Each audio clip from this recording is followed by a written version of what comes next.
اگر مال و ملک دنیا هم میتابید خود توفیقت نداد والله تو خوشی بی مالی نبایی. انسان حمد خدا بکد، ازمان خو فعل کد، نشاب داد حمد خدا بکد، شکر خدا بکد. پیغمبر خدا امر کرد علیه الصلاة والسلام من اصبح منكم آمنا في سربي معافا في جسدي وعنده قوت يومي فكأنما حيزت له الدنيا بحذافيرها. بس گو خود نبی حدیث پیغمبر خدا علیه السلام تو بحثین نعمت دنیا کد انسان اگر اف هر سی نعمت الدبن چجاره که لازمه گوزنش حال خونه کد. اول تش قلت من اصبح منكم آمنا في سربي. هر انسان که بسلمان شوی رابو والمال خوی امن المال خود ناترسید. کسی دست خود درش که تخیناوی نامی سوی مالوی امن تنای المال خود ناترسید امنه.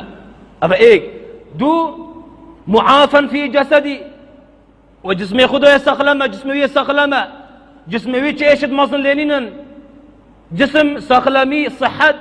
دو سي وعنده قوت يومي هندا خارنيو هاي گو خوب ده هندا خارنيو هاي حتى تيرو رو جويد كد. هندا خارنيو هاي بس حتى ويرو تيرو ويرو جبتني كتا ويرو جبتني نه 2 سال دي نه 5 سال دي نه 7 سال دي.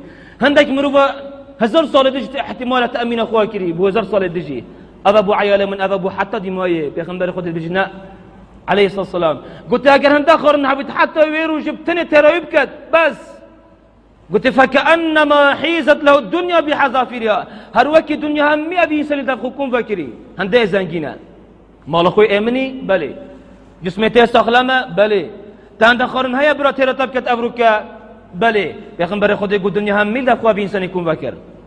يا ربي قناعتي برزق ما بكي وازماني موالي بكي مش شكر دار بسنة نعمتك يا رب العالمين آمين والحمد لله وصلى الله وسلم على نبينا محمد وعلى آله وصحبه أجمعين.